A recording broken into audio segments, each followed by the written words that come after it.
Okay. As you can, huh? Yeah, you can tell. What time is it now? Oh, that's a pretty good start. Tell me about 10:15. That's just a progress check. Okay. Okay, as you can see, it's not quite the regular part. It's like an expansion. I thought I'd expand one part of the book, and since we're called Water of Life, I called it Water of Life. This is part of a course I teach on this. So I have 30 hours. So what have we done? We've done 6, and they haven't all been on the geography. So I have 30 hours on geography, 30 hours on Jerusalem. So you'll see a little bit more about the water, which is quite an issue in a lot of ways for them, aside from the fact that our life depends on it. So we'll look at the water systems in Israel. More sophisticated than we might think, although what the rich had and the poor had, as always, is different. Many people just had a well, dig down as far as they could and hope they'd have enough water. And it's a very special problem in Israel.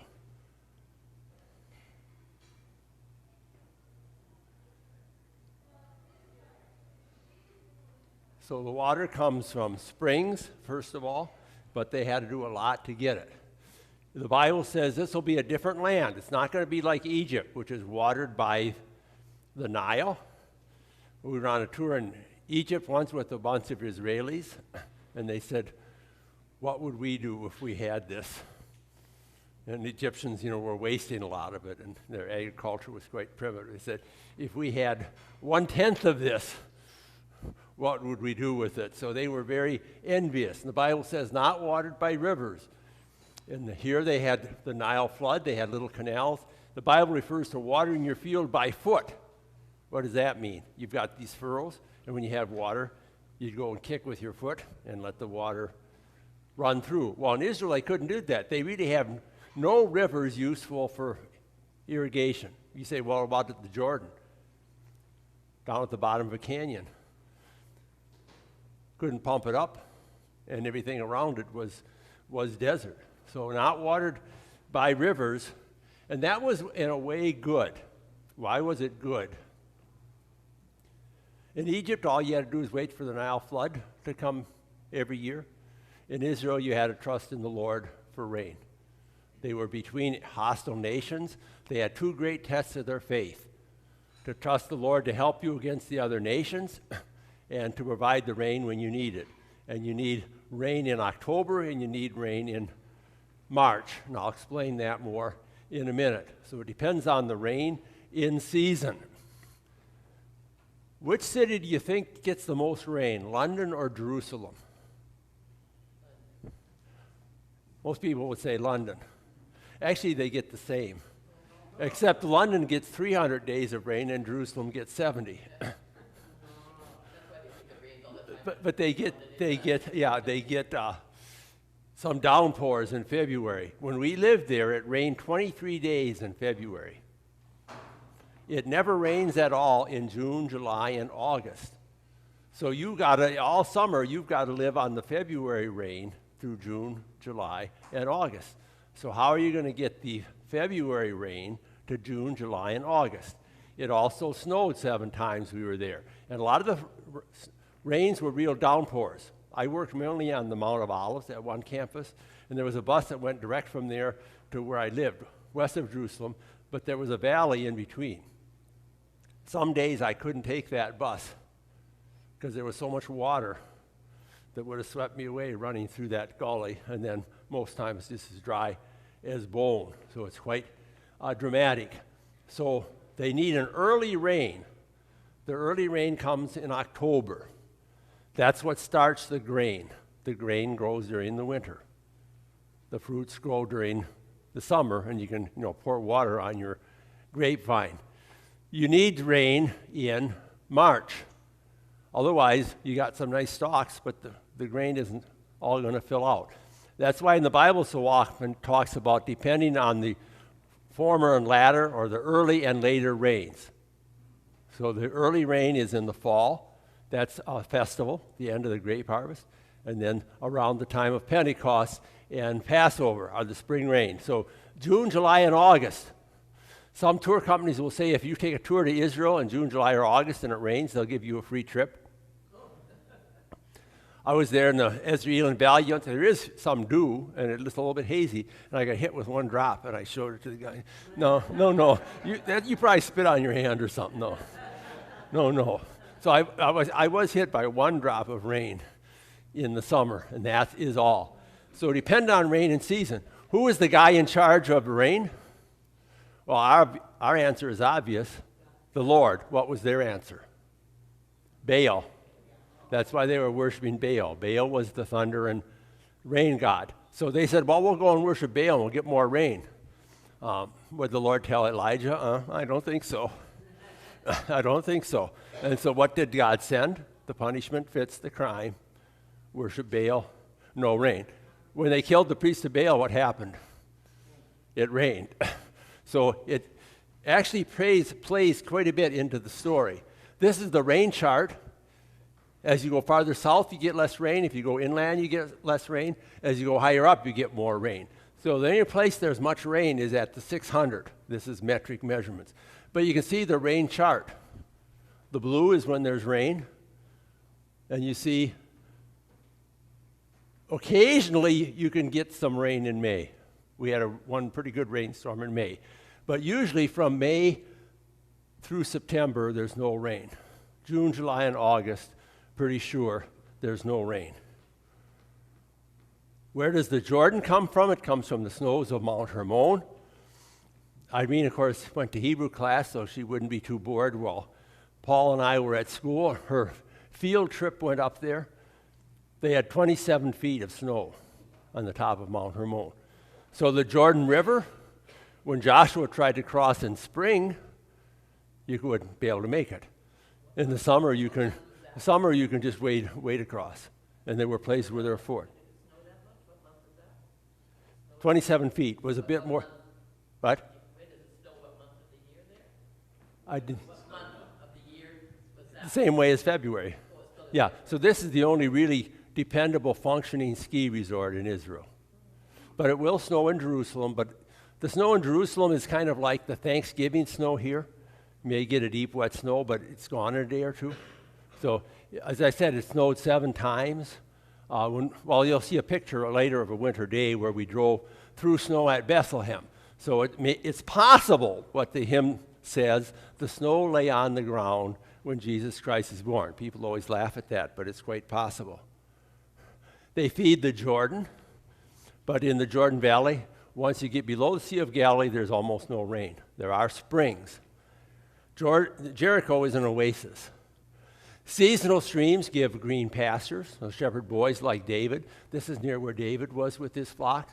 The hills are much eroded because the terraces were destroyed. And so you get seasonal streams. And now the shepherds move from place to place, like they do a lot of places, trying to follow where the rain is. Some places you can go in the winter, some places you can't. And oases. This is the stream that comes down to Jericho. This is the water that runs down from Jerusalem. Already the ancient people understood that if they built dams or if they built terraces, so the rain now goes away. That's the problem they have in California. They haven't built enough dams. So they're wasting all this snow that they have right now, wasting a lot of the snow. And so you have terraces. So the rain comes, it sits in this terrace, it soaks down, soaks down, soaks down. And so they were capturing the water and using it. So even in the desert, you'll have some rain. Springs give oases. This is a very beautiful one. I wish we had time for the whole story. This is En-Gedi, where David went when he fled from Saul, and there's all these springs coming out from the mountain. What makes a spring? The water falls on the ground. It soaks down, soaks down, soaks down, soaks down. All of a sudden, it hits a hard layer of rock. It follows the hard layer of rock, and it comes out into the valley, like what you'd have at Jericho. So that's, a spring is where the water actually flows out. When you have to dig down to get to the water, that's the water table. So are you looking at water from flow or from the water table? So this is really beautiful. David and his men must have liked it. It's very desert. And you have to climb about 2,000 feet to get to the top. No, not quite that far, 1,200 feet to get to the top.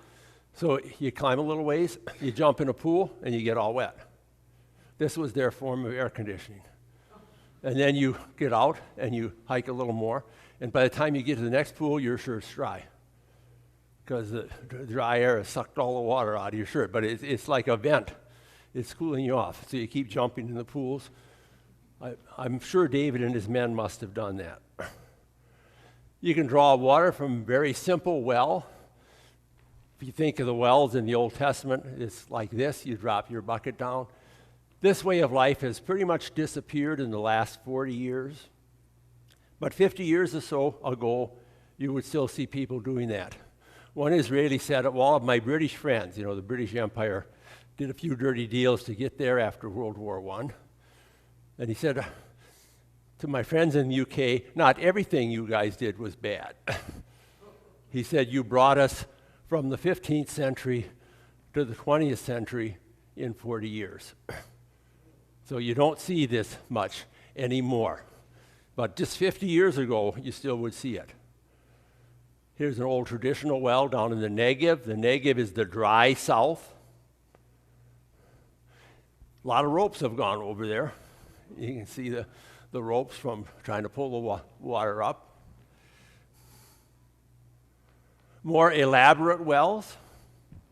The thing is, the good thing about these, if it was downhill, all the rainwater could also run in there, and would start pretty full by the end of the season. So this is a more elaborate well.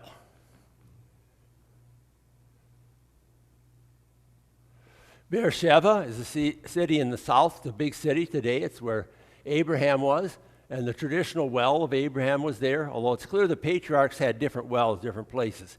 Because remember, the Philistines got in a fight with Isaac's guys because they all claimed they owned the wells. And so you had to try to find the well. So this is at Beersheba. Abraham's well, it really isn't. It's much later. But it's supposedly where one of his wells was. This is a Turkish well, and you see you've got the water wheel there. You can see that this is actually winter, when it is the rainy season there, and the Negev grass can get green. You can tell that it's winter because the lady is wearing her winter gear. And on this trip, we passed through snow at Bethlehem and Hebron. And then when you get down to Beersheba, it's lower down, so there's no snow. The guy is not actually wearing his Shoreland shirt. He's wearing his Pittsburgh Steelers shirt. So he's prepared with his Pittsburgh Steelers shirt. We don't know that in Israel that they really did this. In Egypt, you can still see this. In Egypt, too, this way is sort of dying out. So if you don't want to lug the water up yourself, you can have a wheel, or you can have your kids do it. If you don't own an ox. Kids used to have to go out and pump the water and bring it in. So this is a way of pumping it. Egypt, you see, is extremely flat in the delta. Mary's well, again, nothing to do with Mary, other than that Mary lived there. This is much later built. Quite possibly it's Mary's well, because the springs don't usually change that much because they're dictated by the geography. So in a little town like Nazareth, there probably was one place where you had the good springs that you went for water. So this is an old picture from Nazareth. Now we'll talk about more elaborate water systems. So hopefully you could just walk out and you had a well and pull it up. You could get it. But they had to do more than that. And so we're going to talk about some of the ways that they did this, and I'll show you in more detail as we go along. You could dig a big well with steps down, like the Gibeon pool, until you hit the water table. You could tunnel down to there, into the springs. You could either dig down until you hit the water table, or if you knew where the spring was, you see there the spring is outside Jerusalem, water chamber. We'll look at that in more detail. And you got to have a tunnel to get down there. You see the city wall. If you could find a water table inside the city, you could go to it. why did they have to tunnel way down there? Why didn't they just walk down there and get it? Well, that's okay until the Assyrians come. And they either poison the water or they use the water themselves. And so you have to find a way to get the water into the city, maybe more convenient in regular times, but so that when war comes, you can get it. So you'll start inside the wall and you'll go out till you get to the water place. I'll look at each one of these, but there are simple ways to do it. You can just walk out and get the water, dig a really big hole in the ground, tunnel to the water table, the groundwater, tunnel to the water source, or make a kind of complicated system. Walk out and get the water. We don't have to talk about that one too much. It's the simple one. It's no big problem for me. In some of the gospel stories, we do find guys carrying the water, but most of the stories, it was the young ladies that were going to get the water, or the kids. So it's down 150 feet, so what? I'm not carrying it. So if you had to start when you were 6 or when you were 5, when you were eligible to become a water hauler, I suppose it depended on the case. So you just walk out to the spring and get the water, carry it up. You wanted to be on top of the hill for safety, but you see that's a real problem. You wanted to be on top of the hill for safety, but you didn't like walking down to the water every day either. So you had a little bit of a dilemma. Dig a big hole in the ground. So you could only do that if there was a water table. From where the springs are, you might be able to guess. Well, here you see the water table is below the valley. So you're going to have to dig quite deep to get down there. Tunnel to the water table. There's places where you can go through these tunnels. The main ones, we'll see them a little bit, are Megiddo, which is near on the coast, and Hatzor, which is near the Sea of Galilee. Tunnel to the water source, so go where the spring is. The advantage of that one is when the Assyrians come, you can bury the outside of the spring so they can't get the water, and you can get the water from inside the city. But again, you still got the problem of hauling it. And a complex water tunnel. This one I'll talk about a little bit. I won't make it too complicated. In this one, they tunneled down, and this may or may not be true. I'll come back to it. You see they got down to like 7. Then they didn't have to walk all the way down, but you still ladies had pretty good arm strength because you had to pull the buckets up. You could drop your bucket down and then pull the water up. There's some reason to think that they didn't actually do it this way in this particular case. Hole in the ground, tunnel to the water table, tunnel to the water source. This is an example of tunneling down, digging down to the water source. This is at Gibeon. People don't go there much anymore because it's in the West Bank. It's not a particularly friendly place. It may be the one mentioned where there was a battle between David's men and the adherents of Saul. And you see it's done kind of like a lighthouse. Goes around, and you get down to the bottom, you get the water, and of course you got to carry it back up. Did they have a method to figuring out where to start digging a hole? Is what? Did they have a method to figure out where they wanted to start to try to find where the water? If they knew where the water table was at the end of the hill, I'm sure they dug dry wells. Like today, people come with dry wells. So this is some of our group going down. A small provincial city, that was Jerusalem. Jerusalem was about 20 acres at the start. And what's the problem they had at Jerusalem? You see that cave down at the bottom there? You can see that the water from the spring in peacetime, they can let the water all run out into the valley. And who's going to own all those gardens? The king. The king, right? And you had to get the water from inside the city. And so they had to tunnel down to get to that water. And they came up with some fairly ingenious ways of doing this. A cross-section of Warren Shaft. Warren is an explorer who came, and he said, he explored all these tunnels in the 1800s. The water is down at the spring.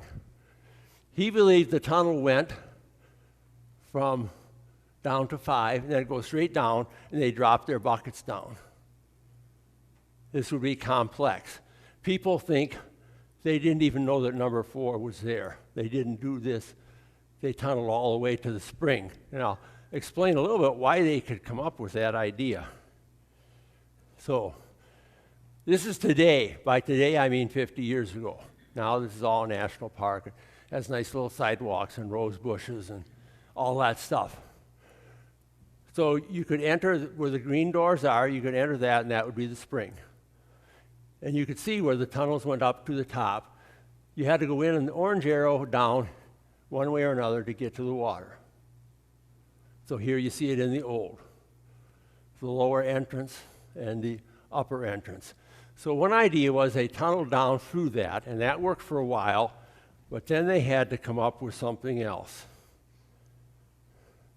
So the old theory went down to the blue line, dropped their buckets, brought the water up.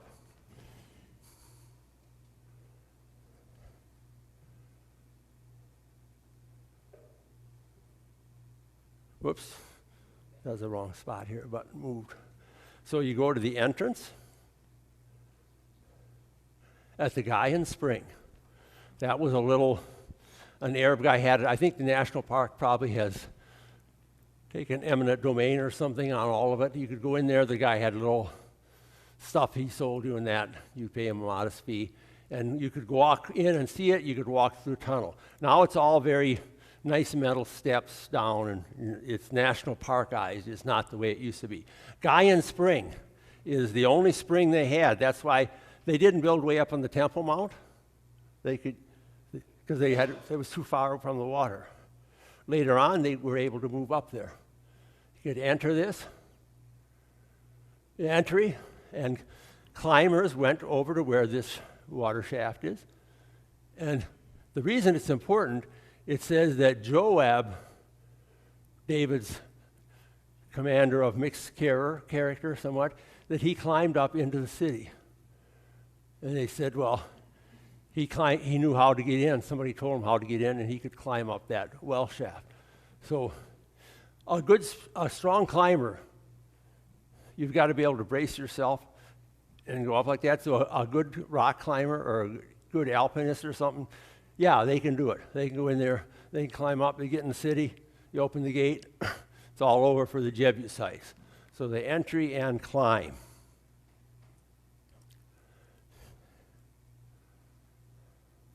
So some years ago, they started excavating all the stuff on top.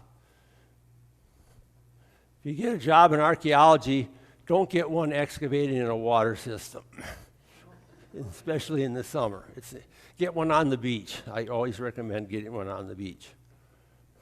This is now the way the top of it is. I'll just take a drink here. I got a little hay fever.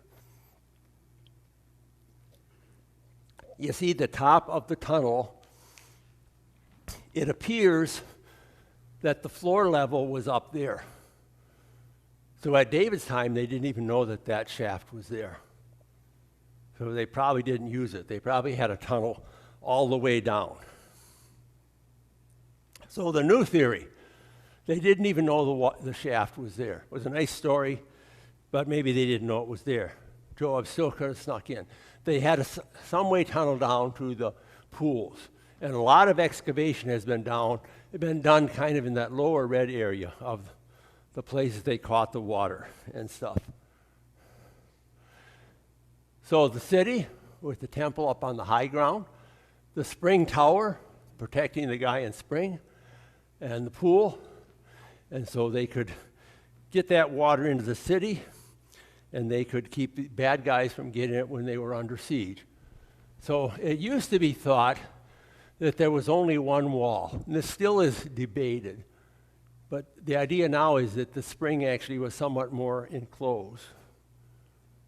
And you see, David's palace would have been on what's called the step stone structure, and the temple higher up.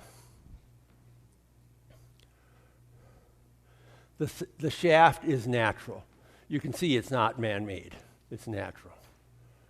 So they had to come up with a different plan when the Assyrians came. The Assyrians, of course, were not the best neighbors. So the water was coming out at A. They had built the wall further to the west. There's a valley just on the other side of the city. They wanted to get the water from A to B, which would be inside the wall. So they had to figure out how to get the water from A to B. And they came up with quite a good plan. So they could just run the water in peacetime. But is what? 10:15. Okay. So they had to get a tunnel from the top end to the bottom end, and this would be inside the wall. And so what was their problem? First problem was they didn't have time. They could tell the king of Assyria, we're not done with the water tunnel yet. You know, can you postpone your invasion for a couple years? They didn't think they had the time, so they had to make the tunnel fast. Well, what did they do? Quite ingenious, actually. They wandered around all over the place. Instead of going straight, they went about 1,700 feet. You can see where they met. They were tunneling from both ends because they were in a hurry. And when they got closer, they could kind of hear where the other guys were, and they met up. Why didn't they go straight? It's easy to go straight. I'm in the tunnel. 25 feet out there, I put a stick. 50 feet out there, I put a stick. 100 feet out there, I put a stick. If the sticks stay in line, I'm going straight. If I can't see the sticks anymore, I'm not going straight. So it would be easy to dig straight. So why did they do this, and how did they meet in the middle? Quite ingenious in many ways. There's lots of caves in the area, and they realized there were a lot of caves there. There were caves at both ends. And they figured out, if we can connect the caves, we may only have to excavate 20% of the stone. If we can follow and connect the caves, that will get us out a lot more quickly. Karstic is a scientific name for this. There's water, it kind of bursts out. So they knew there were caves. They tried to had to find how to connect them. And of course, once they were connected, they did have to excavate some of the green stuff so that the water would flow properly. And when you go through this, it's called Hezekiah's Tunnel. You can walk through it. You can tell which parts are man-made. Man-made, how big are you going to make it? You're going to make it as small as you can. And they're probably little guys. Sometimes I have to duck. So it's square. You can see it's square and it's the size of a man. Then you'll be walking along and all of a sudden it's 20 feet tall. But you can see it's not cut. That's where the cave was that high. And they've had to lower the cave down. So you can tell the difference where it's man-made. And so they were quite clever the way they did it. You can go 1,700 feet through this. It's much more park now. You need some good water shoes. You need a flashlight, or the Arab people there will rent you a candle for a nominal fee. And you can walk all the way through. It's very interesting. Here you can see it's higher than a person. You can see where it's partly natural. The interesting thing about the water is it has irregular flow. We were there once, and the water was maybe a third of the way up our our calves. We took some people who were WELS members who taught at Technion and Haifa. We took them through, and the water was this deep. So you just don't know. You won't tell Irene on me, right? Yeah, okay. So we were going through, and Irene wore a sundress, down to her knees, and the water was this deep. And so she and the other girl had to kind of wade through. And I always call it they've gone about as far as they could go in Kansas City, because the water, we were expecting the water to be mid-calf, and it was mid-thigh, so you don't quite know. You need some good water shoes or something also to go through. The interesting part is you can see where they were there's an inscription there, and they could say, we can hear the guys on the other side. And so they were trying to figure out how we're going to get connected. They can hear each other, they're yelling. Finally, they could see the guys a little bit over there. And so that's why when they meet, they were pretty close. They weren't too far off, but they had to jiggle around in order to do what they wanted to. And then you come out 1,700 feet later. That time when we went through, it's kind of sad. It shows how intense the hatred is. We wanted to take these people from Haifa through. They were actually from Cedarburg, Wisconsin. And we got there, and it was a Sabbath day. And we had gone through on the Sabbath before, so we knew it was no problem. So we got there, and we were looking at little things. And we just got there, and some Israeli teenagers came in. And they said, we want to go through the tunnel. And the Arab proprietor said, oh, I'm shocked and appalled. Today's the Sabbath day. I'm surprised you're desecrating the Sabbath. I wouldn't let people go through on the Sabbath. I respect the Sabbath here, and I wouldn't let them go through. And so they, of course, were disappointed. They'd come all the way from Haifa, and a little Arab boy comes over and stands him, and he says, don't leave yet, don't leave yet. As soon as the Jewish teenagers were gone, what happened? The tunnel was open. The tunnel was open. So when we got to the other end, we met them in the middle of the tunnel.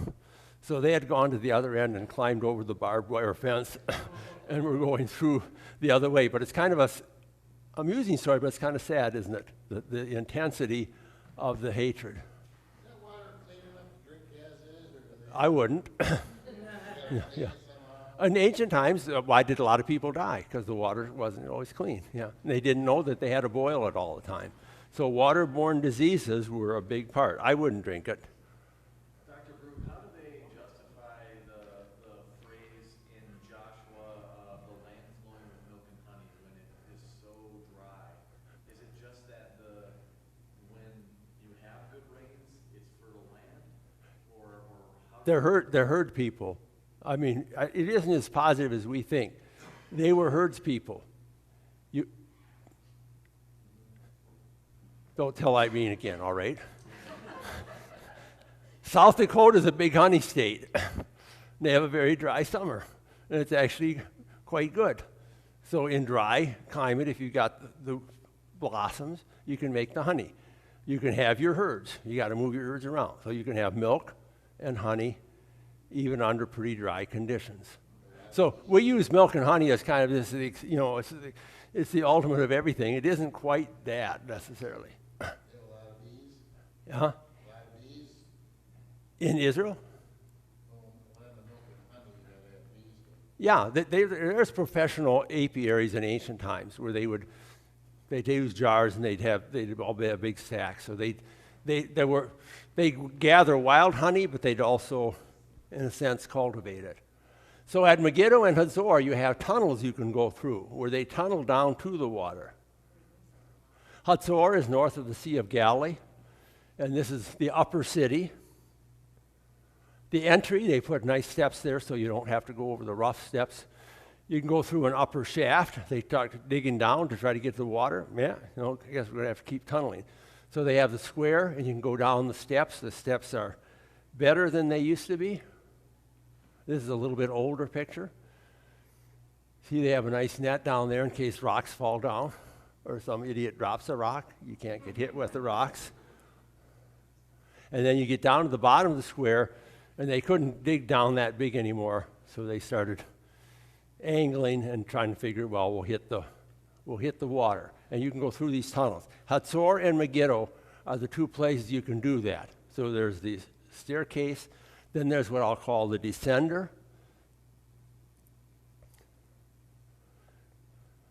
And then finally they get down about to the water table, and then it runs flat.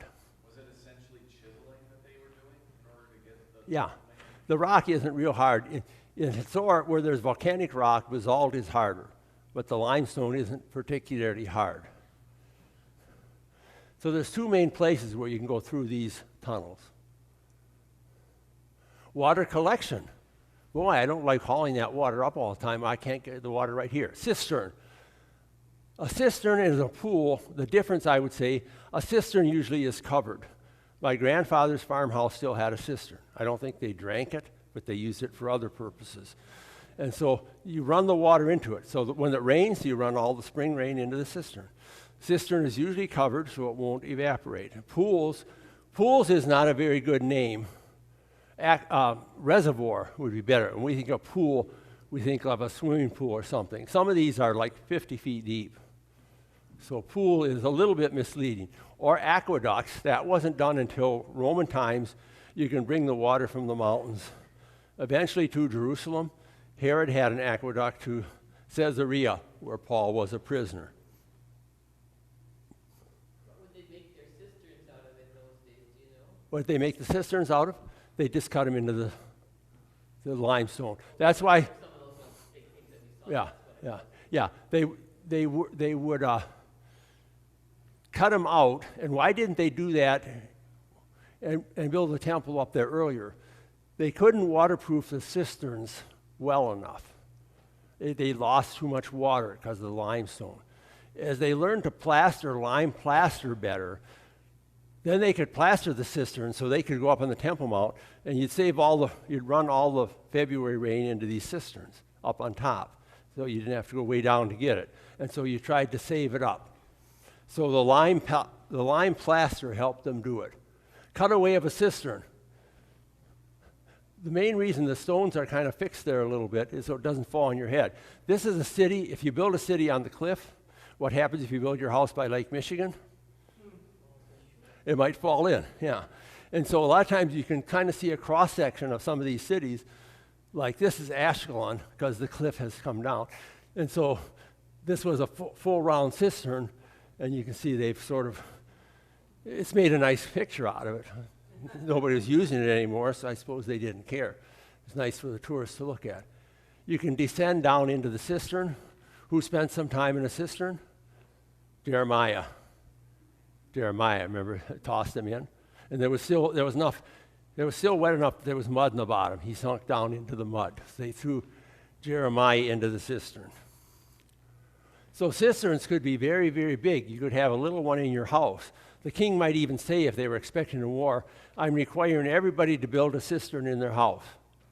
I'm not going to give you any water. If you don't make your own water supply, tough luck, not my problem.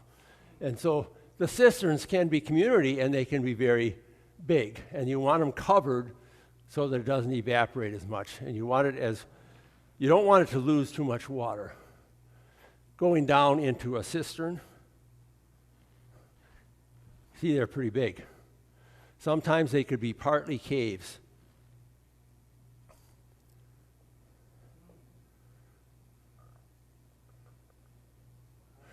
You want a lot more? So it would be full. At the end of the rainy season, the cistern would be full. Herod had a palace way up on top of Masada. No water up there. There was water down below. He did have a cistern because the flat part, they could save all the rainwater and run it all into the cisterns.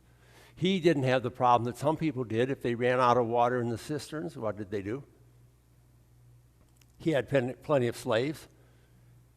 He said, at the end of the day, I expect 5 feet of water in my cistern. And it's not going to be good if there isn't.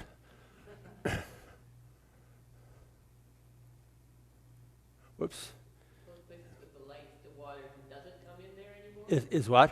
Those ones that had the lights that were built in there, the water doesn't go in there anymore? Those are I think now they don't let the water go in. They save it probably for the bathrooms. And down below, there's a visitor center and stuff like that. So, they have to have water fountains and stuff up there for the tourists because it's very hot. But I think that water is probably piped in. I briefly showed you the pool of Bethesda, really the reservoirs of Bethesda, just north of the Temple Mount. And it always puzzled people. It said there were 5 porches. They realized there were 2 pools.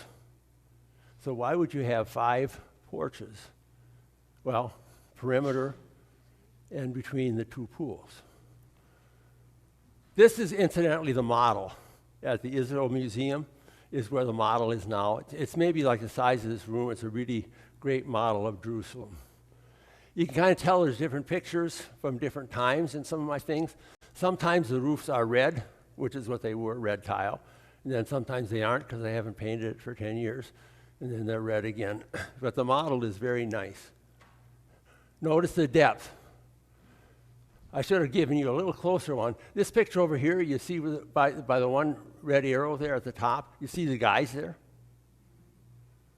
And so you see how deep the pool is compared to the guys. So why did the poor crippled man have a problem? Well, if he wanted to jump in the water in the winter, the water was 35 feet deep. If he wanted to jump in the water in the summer, he had to go down 30 feet of steps to get to the water. And so he had a problem. There's the story of an angel stirring it that is in some of the biblical texts, not in others. The reason the pillars are there, in the Christian period, they built a church over the top of this. And the church is now gone. But those pillars supported the church. So the church was partly over each pool.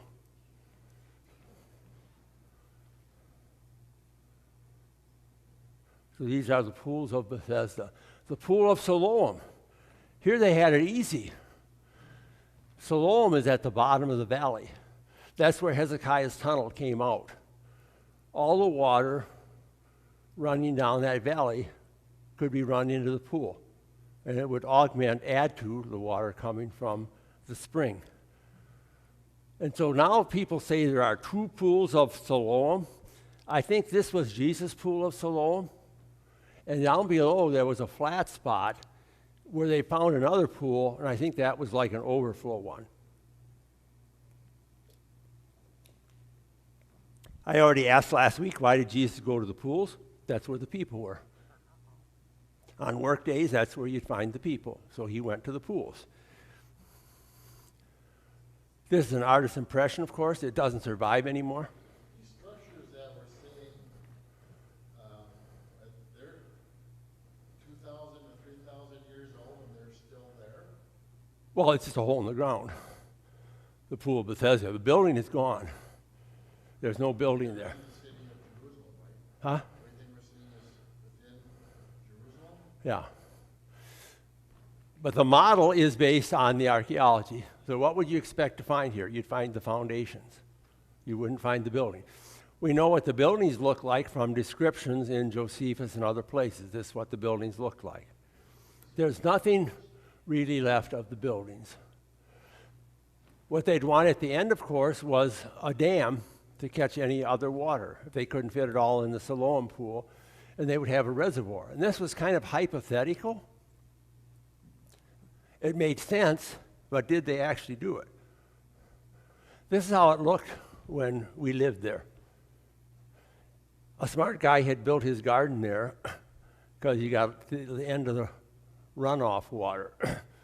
When they started excavating, they realized there was a pool underneath this. There had been a pool there in ancient times. And the pool, of course, is gone. They find, like a lot of things they find by accident, they were working on that pipe, and they found there was an aqueduct and a pool there. And they said, well, guess we have to move the water pipe. This is an impression of the pool. I don't think it's very good. There are steps. Again, why steps? Because the lady comes to get water in March. All she's got to do is dip it. She comes to get water in July. She's got to go down the steps and lug it back up the steps. What's wrong with this is they've shown a nice picture of the pool, but it's out in the country. It wouldn't be out in the country. There'd be some sort of porch. You wanted shade and stuff. You didn't want to be in the sun if you were sitting around to catch up on the local news. A surviving pool. The steeple there is the Lutheran church, built by Kaiser Bill of World War I fame. He came to Jerusalem. The Germans were fighting against the British and French for influence. The British won. Kaiser Bill was the protector of the German church there. So he came and built this church. It's quite a nice church. It's an Arab Christian church. And there is one place in Jerusalem, I'm not sure what's there now. I told you not to tell anything about Irene before. You're not going to tell anything about me either, right? If you know where to go, there's these markets and they have the roofs. You can walk on top of the roofs across the city.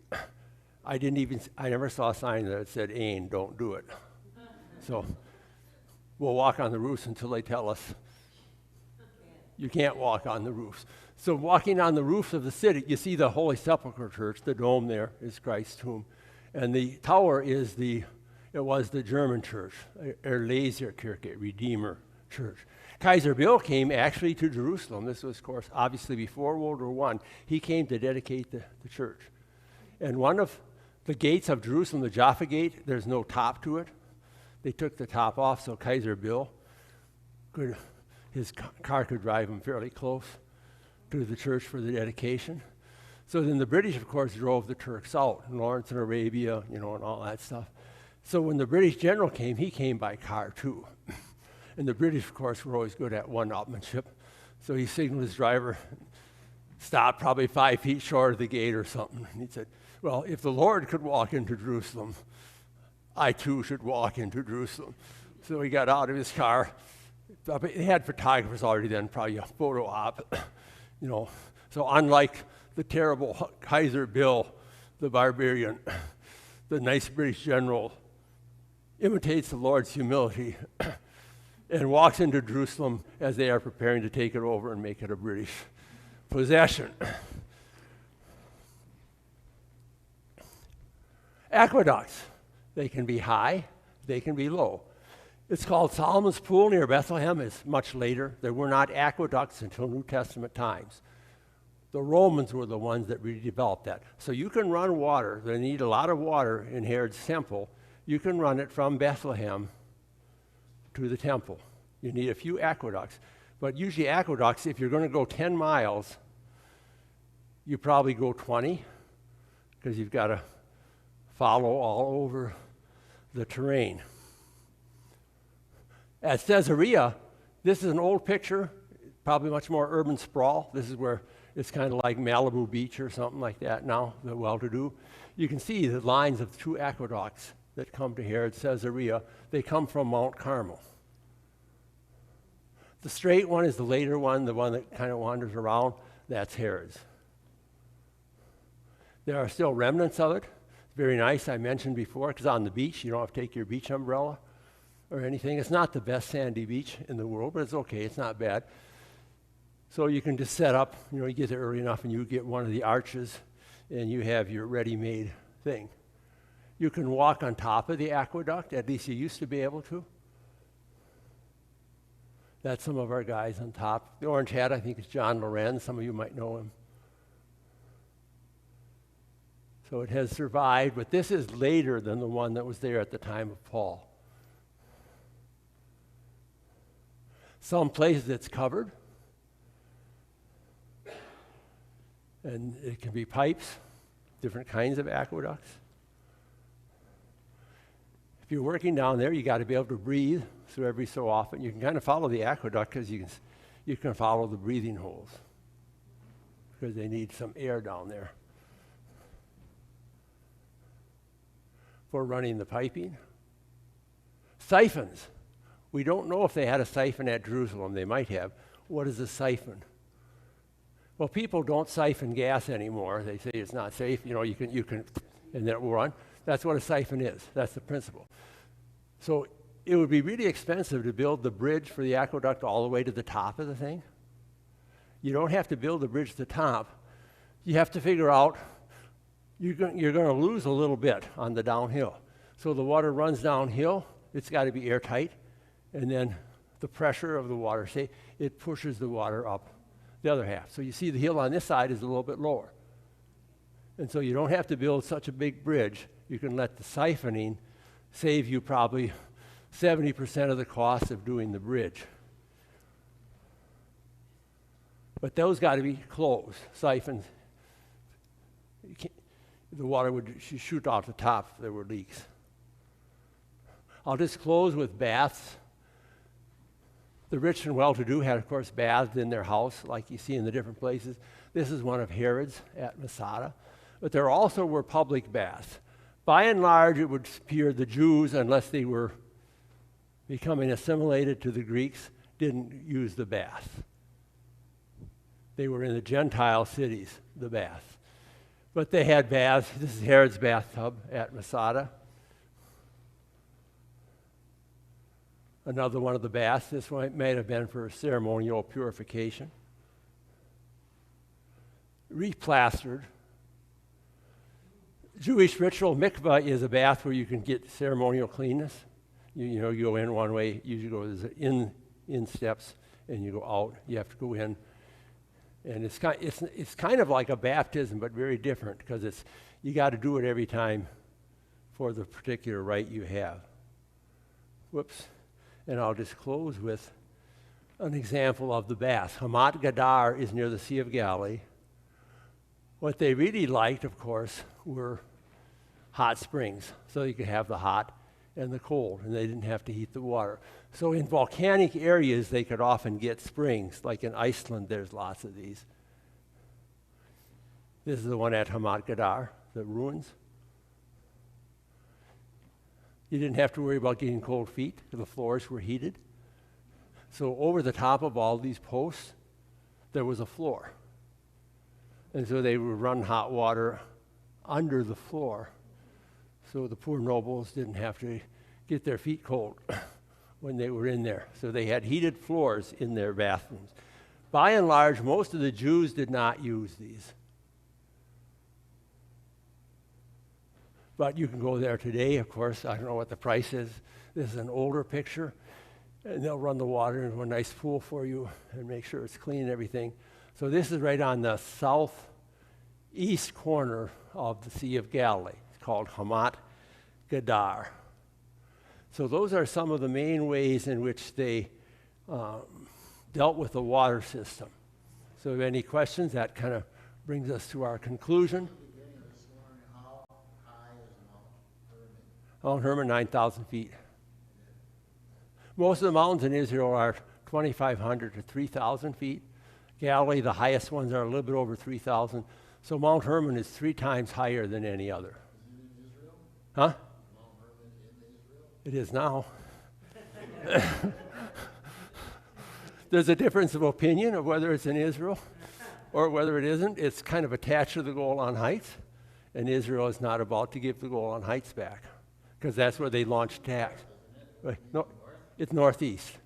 So the Golan Heights were under Syrian control until 1967. There was one time when they told Syria, and they told Jordan the same thing: stay out of the war and we won't bother you. They said, no can do. And so Israel was really on the ropes, but they quickly recovered the Golan Heights.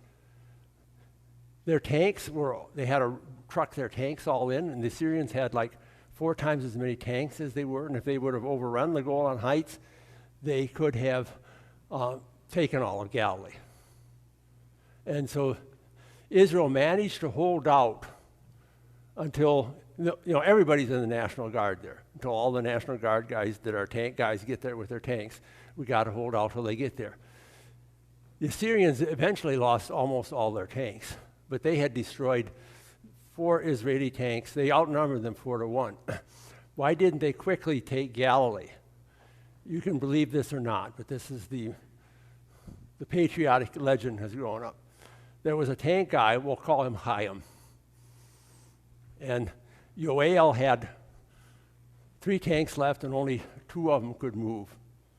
So Chaim would radio Yoel, take 15 of your tanks and move them 1 mile down the road to the crossroad, Take another 25 of your tanks and take them 3 miles north to this intersection. Well, he only had 3 tanks. But the Syrians didn't necessarily know that at the point. And so at least that's the story the Israelis tell of how they managed to save the Golan. And I could believe it because they're pretty clever militarily, and that they were in a hopeless position as far as the number of tanks they had left. I mean, some of them could shoot, but they couldn't move. But they managed to save the Golan Heights. And I can't imagine that they will ever give them back, because it's such a commanding height, it controls all of Galilee from up there. Nowadays with long-range missiles, it doesn't matter as much. So that's the Golan Heights is the name of it today. It's called Gaulonitis in the Bible. So that brings us to our conclusion. Any last questions? What time is it? We're at 10:45. Okay, that's about what our target was. Any last question? Well, if you have a last question, I have to pack up my gear up here. You can come up and talk to me while I do it. So we'll close with a prayer. We thank you, Lord, that you passed the gospel through many centuries so it could come to us. And in various ways, in difficulties and in good times, you provided for your people Israel so the gospel could be passed on. Help us appreciate their lives, but more than that, appreciate all you did to get them through all the hardships of weather and climate and enemies so the gospel could be passed on to us. Amen. Okay, thank you.